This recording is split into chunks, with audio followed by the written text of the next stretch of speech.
जय श्री कृष्ण। राधे राधे। हर हर महादेव। प्रिय मित्रों, एक बार आपका फिर से ज्ञान बूस्ट यूट्यूब चैनल पर स्वागत है। दोस्तों, आज की वीडियो बहुत ज़्यादा ज्ञानवर्धक और धन प्राप्ति का मूल मंत्र है। आज की इस वीडियो में हम बात करेंगे आखिर औरत का वह कौन सा अंग बेशर्म होकर दबाने या चूसने से अचानक अपार धन की प्राप्ति होती है। लोग औरत का कौन सा अंग दबा और चूस कर अमीर बन जाते हैं। जो भी मनुष्य औरत का यह अंग दबाता या चूसता है, उसके घर में सदा माँ लक्ष्मी का वास रहता है और माँ लक्ष्मी की कृपा सदैव बनी रहती है। तो दोस्तों, आज की इस वीडियो में हम बताएंगे औरत का वह कौन सा अंग जिसे हर पुरुष को दबाना या चूसना चाहिए। नमस्कार दोस्तों, आप सभी का स्वागत है आज की इस बेहद ही ज्ञानवर्धक जानकारी भरी वीडियो में। दोस्तों, आपको पता चल ही गया होगा कि आज की वीडियो में हम क्या सीखने जा रहे हैं। दोस्तों, चैनल को सब्सक्राइब करें और कमेंट में हर हर महादेव लिखना ना भूलें। साथ ही इस वीडियो को जो लाइक और चैनल को सब्सक्राइब करे, लक्ष्मी माँ उसके घर पर सदा कृपा दृष्टि बनाए रखें। दोस्तों, एक बार की बात है, एक गांव में शिव नाम का व्यक्ति रहता था। वह अपनी पत्नी से बहुत ज्यादा परेशान था, क्योंकि उसकी पत्नी बात बात पर हमेशा उसे ताना मारा करती थी। तुम्हारे पास है ही क्या, घर में खाने तक को कुछ नहीं है। दोस्तों, उसके घर में बिल्कुल कंगाली छा गई थी। एक भी रुपया नहीं था और उसके घर में खाने के लिए अन्न का एक दाना तक नहीं था। दोस्तों, एक तो घर में खाना नहीं, ऊपर से पत्नी का ताना। वो बहुत परेशान हो गया। उसे समझ नहीं आ रहा था कि मैं क्या करूं। एक दिन की बात है, शिव अपने घर से एक सुनसान रास्ते पर निकल गया। वह उस सुनसान रास्ते पर चल ही रहा था कि उसे एक साधु तपस्या करते हुए दिखाई दिए। वह उनके पास जाकर बैठ गया। जब साधु ने अपना तप खत्म किया तो शिव उनके सामने रोने लगा। साधु ने शिव से कहा, पुत्र, तुम्हें क्या दिक्कत है? तुम क्यों रो रहे हो?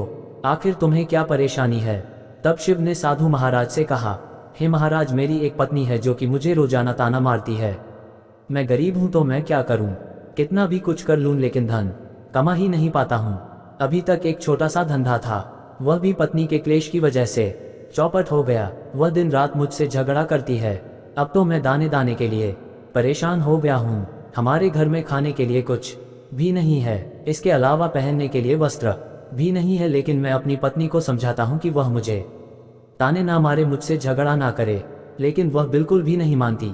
साधु जी, इसी वजह से मैं बहुत ज़्यादा परेशान हूँ।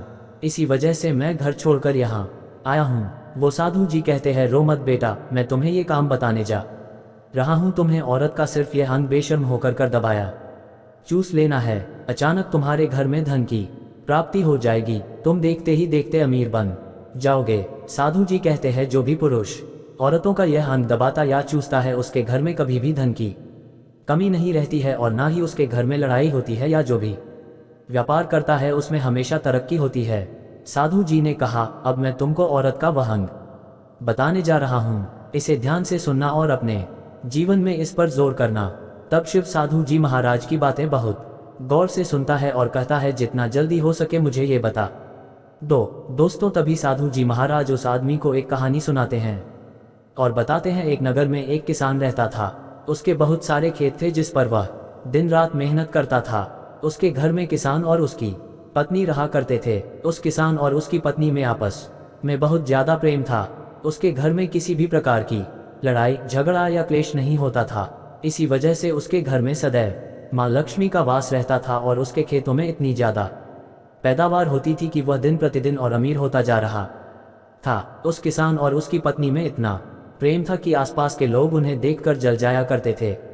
धीरे धीरे उसके पूरे गांव के लोग जान गए, किसान और उसकी पत्नी में बहुत ज्यादा प्रेम है। धीरे धीरे यह बात उस नगर के राजा तक पहुंच गई। दोस्तों, किसान और उसकी पत्नी की बात जब राजा के पास पहुंचती है तो राजा भी उसके प्रेम की काफी ज्यादा तारीफ करते हैं और वह सभी से बताते हैं कि हमारे नगर में एक किसान और उसकी पत्नी रहते हैं, जिनमें कभी भी लड़ाई झगड़े नहीं होते हैं। उन दोनों में आपस में इतना प्रेम है कि मैंने ऐसा अपनी जिंदगी में कभी भी नहीं देखा। एक बार की बात है, राजा पूरे नगर में दीनदौरा पिटवाते हैं कि इस नगर में जितने भी लोग हैं वो सभी अपने घर में घी का दिया जलाएंगे।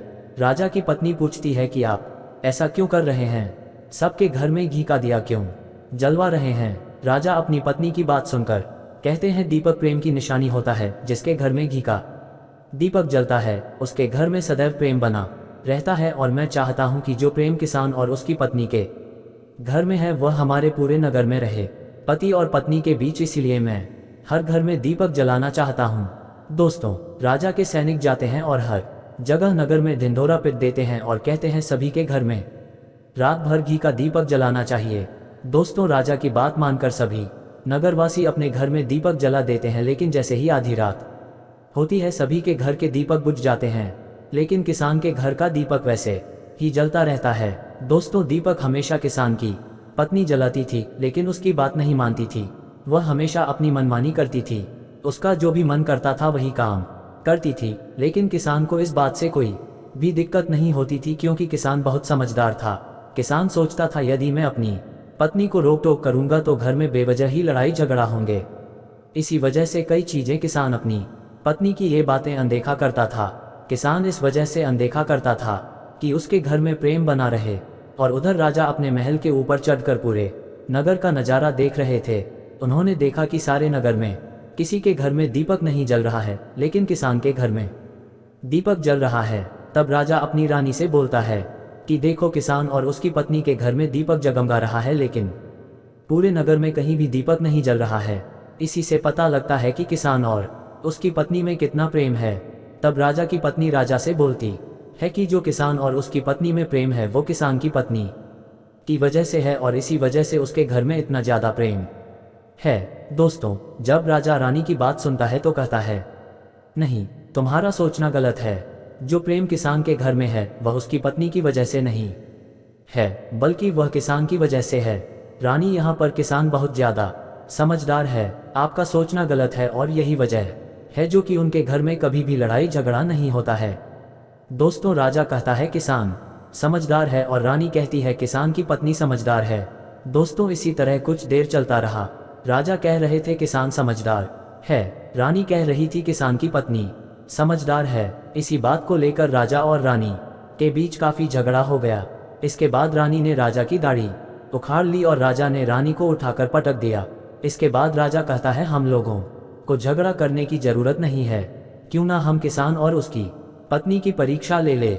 सारा दूध का दूध और पानी का पानी हो जाएगा। लड़ाई करने के बाद इस बात पर राजा और रानी दोनों सहमत हो गए और दोनों की परीक्षा लेने के लिए तैयार हो जाते हैं।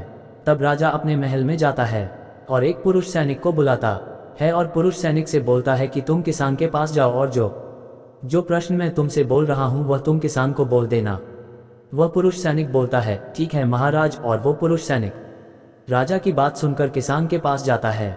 उस समय किसान की पत्नी खेतों में गई थी, लेकिन किसान की कुछ तबीयत ठीक नहीं थी, इस वजह से वह खेतों पर नहीं गया था। इस समय पुरुष सैनिक किसान के घर पहुंच जाता है और किसान से कहता है मैं राजदरबार से आया हूं, राजा साहब ने मुझे भेजा है। दोस्तों, किसान कहता है बताइए मैं आपकी क्या सेवा कर सकता हूं, आप बैठ जाइए, मैं आपके लिए पानी लेकर आता हूं। तब वह सैनिक बोलता है कि नहीं, तुम कुछ भी मत लाओ, मैं राजा का सैनिक हूं, बस आपके पास राजा का समाचार लेकर आया हूं। तब किसान कहता है ठीक है सैनिक, आप मुझे बताओ राजा साहेब ने मेरे लिए क्या समाचार भेजा है। सैनिक कहता है किसान, राजा साहब ने ये बोला है कि यदि तुम अपनी पत्नी को छोड़ देते हो तो राजा जी आपको बहुत सारे हीरे जवाहरात और साथ में तुम्हारे जमीन से 2 गुना ज्यादा जमीन राजा जी आपको गिफ्ट में देंगे। इसके अलावा राजमहल का आधा हिस्सा भी आपको दिया जाएगा। लेकिन जो किसान ने जवाब दिया वह सुनने लायक है। किसान ने कहा राजा जी अपना पूरा राजमहल मुझे क्यों ना दे दे, लेकिन मैं अपनी पत्नी को नहीं छोड़ूंगा, जाओ और अपने राजा से कह दो। किसान ने ऐसा कहा है। सैनिक जाता है और राजा को सारी बातें बताता है। उसी समय रानी वहां पर सैनिक की बात सुन रही थी। सुनने के बाद रानी ने कहा आपने किसान की तो परीक्षा ले ली, लेकिन किसान की पत्नी की परीक्षा नहीं ली है। इस तरह से हम कैसे पता कर सकते हैं कि कौन समझदार है। इसके बाद रानी ने कहा अब मैं भी किसान की पत्नी की परीक्षा लेना चाहती हूँ। जब दोनों की परीक्षा हो जाएगी तभी पता चलेगा कि कौन समझदार है। फिर रानी ने भी एक सैनिक बुलाया और कहा कि मेरी बात किसान की पत्नी को बोलना और याद रखना, ये बात तभी बताना जब किसान वहां पर ना हो। सैनिक ने पूछा कि रानी क्या बात बतानी है, वह तो बताओ। तो रानी ने सैनिक को सारी बात बता दी। सैनिक किसान के घर जाता है और उसके घर में आवाज लगाता है तो उसके घर से किसान की पत्नी निकल कर आती है और कहती है बताओ क्या हुआ, क्यों ढिंढोरा पीट रहे हो। तो सैनिक ने कहा कि राजमहल से आया हूँ, मुझे रानी ने भेजा है।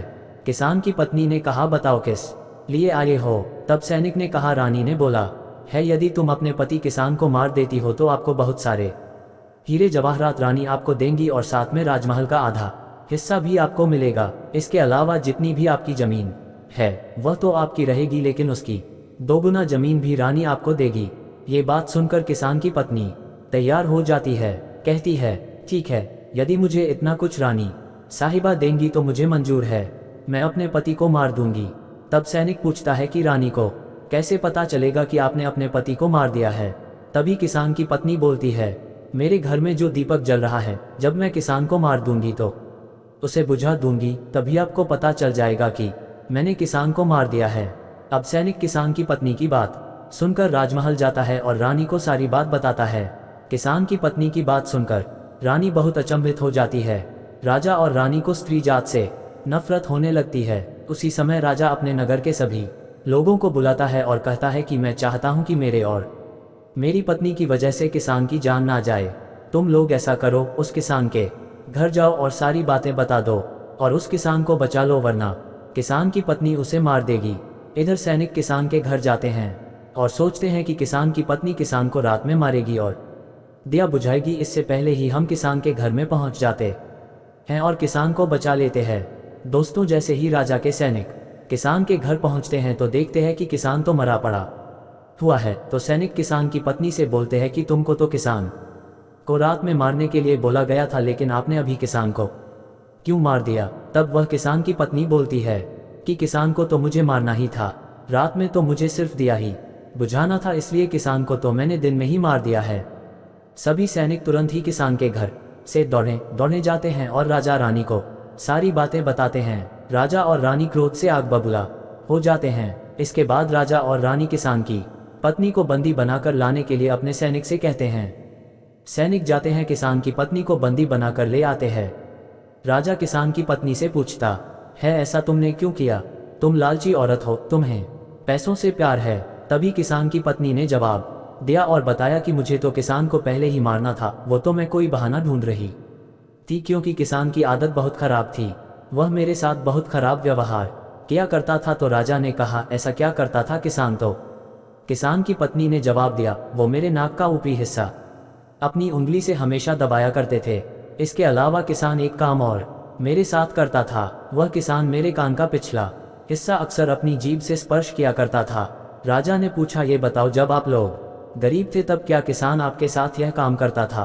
तो किसान की पत्नी बोलती है, नहीं महाराज, तब ऐसा नहीं करता था। तब राजा ने कहा, मैं समझ गया कि किसान ऐसा क्यों करता था। उसी समय साधु जी ने शिव से पूछा, तुम्हें कुछ समझ में आया? औरत का कौन सा अंग दबाने तथा चूसने से लोगों को अचानक धन की प्राप्ति होती है? तो शिव ने कहा है, साधु जी मुझे अभी समझ में नहीं आया। तभी साधु जी कहते हैं, अगर अभी समझ नहीं आया तो मैं फिर से आपको बताता हूँ। किसान अपनी पत्नी के साथ पहला काम करता था, वह है उसके नाक के ऊपरी हिस्से को अपने उंगली से दबाता था। तो जिस भी मनुष्य के घर में पैसों की किल्लत है, उसे अपनी उंगली से औरत के नाक के ऊपरी हिस्से को जरूर दबाना चाहिए। दोस्तों, औरत के नाक के ऊपरी हिस्से को बहुत शुभ माना जाता है। इसी वजह से जो ये काम करता है वह हमेशा धनवान पुरुष बन जाता है।